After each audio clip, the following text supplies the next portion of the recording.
guys, and welcome back to my channel. My name is Chloe, if you are new here, and if you are, I would love for you to hit that bright subscribe button down below. And of course, if you enjoy the video, I would really appreciate you giving it a big thumbs up. So today I have got for you another video sponsored by the lovely people over at Nurses.co.uk. If you haven't seen any of my nursing videos before, I will leave a link to the playlist down below. But essentially they are a careers website built for nurses, by nurses, and on top of all the career opportunities they have on their website, they also share a load of great nursing related things on their social media, and they have a fab blog with loads of great resources on their website too. So today I thought I would give some advice to those soon to be newly qualified nurses out there. If you haven't seen any of my videos before, I am a mental health nurse and I qualified last year, so I've been qualified for what, 10 months now? Feels like a lot longer sometimes. So I'm still fairly newly qualified, but I have finished what is known as your preceptorship period. So I guess you could say I feel like a fully fledged nurse now. So hopefully if you are just about to start as a newly qualified nurse, I can give you a little bit of advice, help you feel a little bit more confident, and get you excited, ready to start your career. My first tip, which is definitely the most important, if you take nothing else from this video, please do not be afraid to ask questions and to ask for support. Just because you're qualified, people aren't going to expect you to walk in and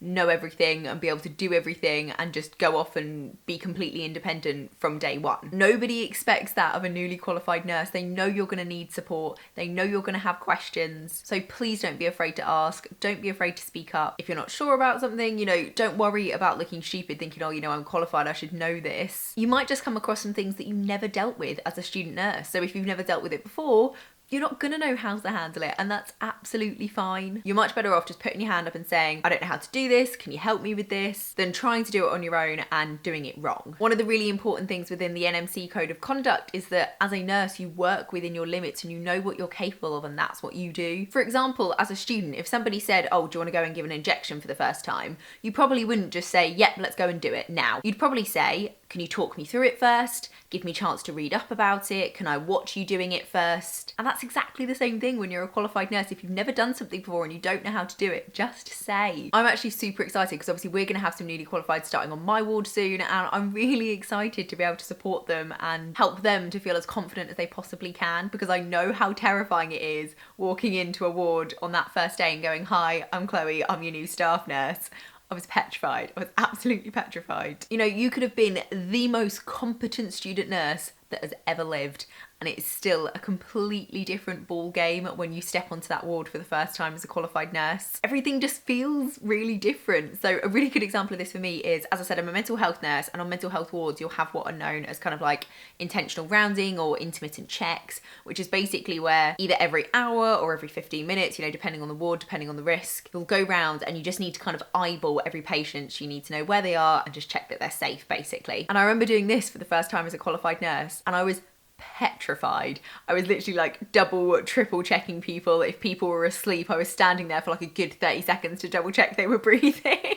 And it was something that as a student nurse and as a support worker, because I used to do bank shifts as a support worker while I was training, I would never have doubted myself. And yet when I was doing it for the first time as a qualified nurse, like I would see breathing and then I'd be like, but are they really breathing? And then I'd like keep checking and like something that as basic as that, and I was still really scared to do it for the first time as a qualified nurse. It's a completely different ball game, so just don't beat yourself up over it. Also, meds is something that terrified me when I first started, because the trust that I trained in, you had to have 2 nurses to do medication, or a nurse and a student. But even if you were qualified, you still had to have 2 nurses to do medication. And then the trust that I now work in is only 1 nurse to do meds. So to go from always having a nurse there doing it with me, and kind of throughout my career kind of expecting that that was the norm, to then go into a trust where just 1 nurse gives meds, I was terrified.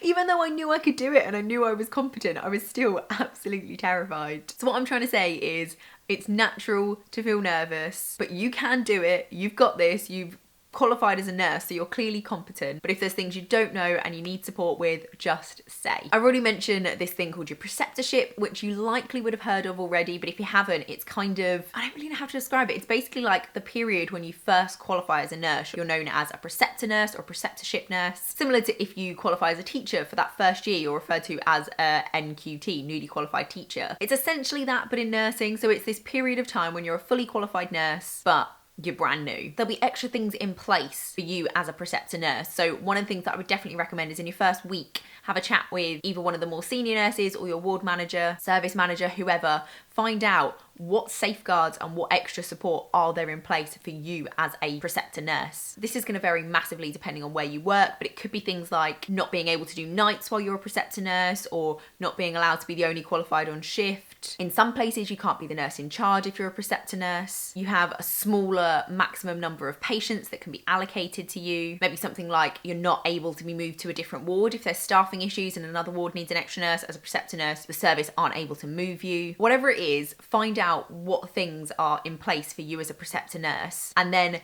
make sure your trust sticks with it. Even after a few months, it can be easy to kind of fall into the trap of being like, well, I feel like I could do that, so I'll do it even though I'm a preceptor nurse. But the trouble with that is that you might end up in a situation later down the line where actually you don't feel competent to do it, or you do want to make use of the safeguards that are in place for you as a preceptor nurse. But because you've already allowed management to drop some of them, they feel like it's acceptable to drop some more. I think sometimes as a newly qualified nurse, you almost shoot yourself in the foot a little bit by being too competent. So I had this with my first night shifts. I was promised that on my first set of nights, I would have a second qualified with me, even though we only normally run on one qualified nurse at night. And that's just basically because obviously during the day, I've got support from the MDT, management, there's normally another nurse around, you know, there's other people around, but obviously on nights, you don't have any of that. So that's what I was told, was I was going to have a second nurse for my first set of nights as a qualified nurse, and then it didn't happen. And essentially what my manager turned around and said was that, you know, we knew you'd be okay anyway. And it's like, yeah, but that's not the point. Like, I needed that support. And then actually, this is a really good example of this, because there are clinic checks that we do on our night shifts that I knew nothing about because I'd never done a night shift before. So I didn't do the clinic checks for the first few nights. And the only time I found out that that was a thing was when I got an email from my manager saying, why haven't you done them? And it was like, well, because I didn't know I had to do them, because nobody had showed me. So just please make sure when you're a preceptor nurse that you take advantage of all of the extra support and the safeguards that are in place, because they're there for a reason. You know, yes, you're a fully qualified nurse, but you still need a bit of support, and you've still got a lot of learning and development to do. So make the most of that, and make sure your manager does too. I think this is particularly important if your first job as a qualified nurse is on a ward that you have already worked on previously,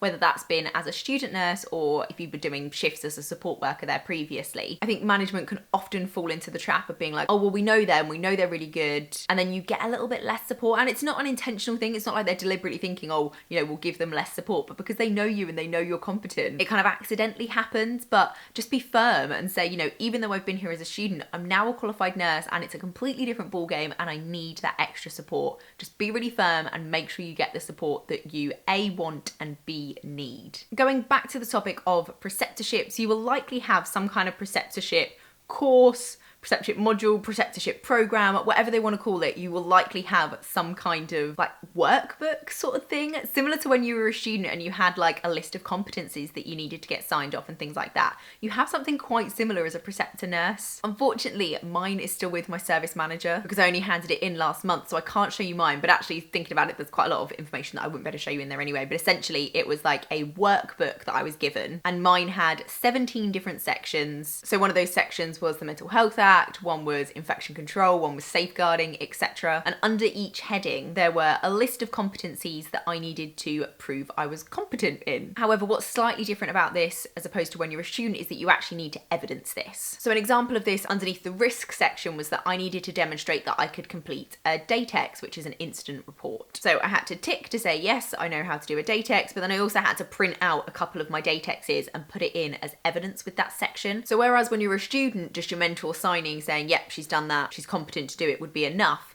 in your preceptorship, you will actually need to print out the evidence. So I put my preceptor workbook in a folder so that I could put all my evidence with it. And I had one of those big ring binders, you know, the ones that have got like the little like a clip thing to hold it all in place. I had one of those and it was absolutely jam-packed full of stuff. Your preceptorship is going to vary massively depending on where you're working, which trust you're in. Different trusts might have their own, different areas might have their own, whether you're NHS or private, preceptorship's going to differ. So if you haven't yet interviewed for your first job as a qualified nurse, it's well worth asking about their preceptorship program. How does it work? What support do you get? What safeguards are there in place? It's a really good question to ask at the end of an interview because it shows that you're thinking about going to work there. How mine worked was probably about 6 to 8 weeks after I started my job, I went on a week-long preceptorship week. obviously.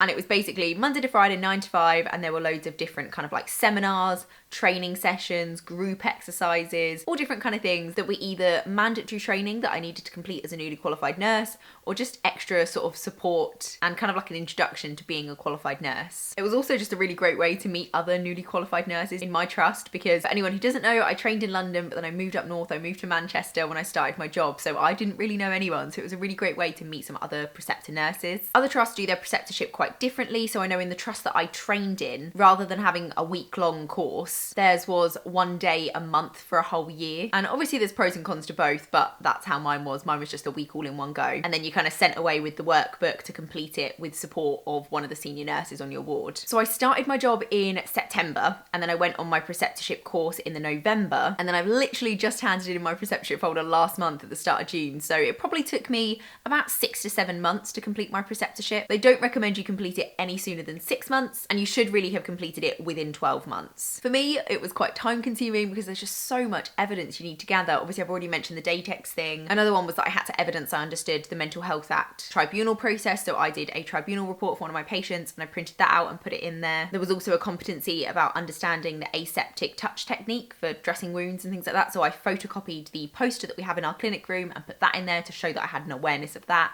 My best advice for actually completing your preceptorship workbook, if you've got one, is to kind of go through it as often as you can and make a list of the evidence that you need. Because mine definitely was so much more time consuming because I didn't realise that I needed the evidence for something until after I'd done it, and then I was having to go back and hunt for it. Whereas if you've already got in your mind sort of 5 or 6 things that you need at any one time, when you do it, you just automatically print it out and put it in your folder and then kind of look for another thing that you can start having in your mind. That's one thing I wish I'd done, that I'd had more of like an awareness of what I needed so that I wasn't having to go back and hunt for things that I knew I'd already done. I just didn't have the printed evidence to put in my folder. Moving on from preceptorships, the next thing that, again, I cannot emphasize enough, take your breaks. Take your breaks. You need a break. Take a break. And this is something that I am definitely guilty of doing myself. I don't always take my breaks because unfortunately, you know, I'm aware that it isn't always possible, but go out of your way to have your breaks because you don't want to be getting burnt out. Like there are some shifts when I go home, if it's been a really, really busy shift and I haven't had a chance to have a break, I sometimes find that I'll get home after a 12.5 hour shift and I literally can't function. I can't concentrate enough to like watch TV or read a book. I'm not in the mood to have a conversation with anyone. And then it means that my work life is affecting my personal life, which it really shouldn't do. So I know it isn't always possible, but please try your absolute hardest to take your breaks. You don't want to be getting burnt out. I mean, you don't want to be getting burnt out at any point in your career, but you definitely don't want to be getting burnt out as soon as you start your career. They are important, they really are. And I think sometimes even though it might feel like you're really busy, you're actually going to be more productive if you've had a break. You know, being really stressed and hungry and thirsty is going to make you less productive. So even if you don't have time to take your whole hour break, take half an hour, go and have a cup of tea, go and have something to eat. And when you come back, you are going to be more productive. Another really important thing to consider is supervision. Please, please, please make sure that you are having supervision, and you should be having 2 kinds of supervision. You should be having line management supervision and clinical supervision. And they should be separate things. I know some places will try and combine them together, but they should be separate for qualified nurses. The difference is that management supervision, the agenda is set by your manager. So it's going to be things like your performance, sickness, annual leave, if there's been any changes to policy recently, any policies that in general as a trust you haven't been following correctly. It's kind of a way for management to tell you things that you need to know, as well as kind of evaluate your performance within the team. Whereas clinical supervision is much more about you as a person and you as a clinician. So you set the agenda, you decide what you want to discuss, and it's all about having a space for you to sit and reflect on everything that's going on with a more senior nurse or a more senior anyone. You can actually pick your clinical supervisor, and as long as you can kind of justify why you want that person, you can really have anyone. I mean, most people are going to have sort of nurses more senior than them, but you could have a psychologist, an OT, a doctor, so long as you can kind of say, this is what I'm hoping to get out of supervision from this person, you know, this is why I want to have it with this person. You can pretty much have anyone as your clinical supervisor, providing they're willing to supervise you, of course. It's a good idea to choose a supervisor who will be both beneficial to your career now, but also your career in the future. You know, where are you working towards? Potentially having a clinical supervisor from an area that you're hoping to work towards would be quite beneficial in terms of your long-term career development. It's also really important to choose someone that you feel comfortable with, someone you can have a bit of a rant and a bit of a vent to, because we all need that sometimes, but also someone that you feel like is going to let you have that space to have a bit of a rant, but but then bring you back and kind of go, right, what can we do to make this better? Make sure that you've thought about what you want to discuss before you go into clinical supervision, because that's how you're really going to make the most of it. So maybe think, I've got this patient at the moment that I'm really struggling with, I don't know how to help them. You could maybe print out your care plan and take one of your care plans with you to try and ask them to go through it with you, see if they can come up with any ideas if you are really struggling to connect with a patient. Maybe if there's been an incident on your ward that you found really difficult, discuss that with them. If you've made a mistake recently, because we are only human, we all make mistakes sometimes, maybe go in and just kind of have it as a reflective space with them and just think, how did this mistake happen? How can I stop it happening again? Really make the most of that time. Don't just walk in like absolutely clueless and expect your supervisor to sort of give discussion points. Clinical supervision is much more about you and what you need. So they're going to expect you to come in with a couple of things that you want to discuss. I could ramble on for ages, but I think those are the main things that I wanted to mention. If you are already a qualified nurse and you're just watching this because you're curious and you have any tips, feel free to leave those in the comments down below. And let's just have a chat. Like, even if you're a student nurse that isn't qualified yet and you're just watching this, let me know your thoughts. I always love having a chat with you guys in the comments below on these videos. Don't forget to check out Nurses.co.uk. Hit subscribe if you haven't already and give the video a big thumbs up. And I will see you again next time.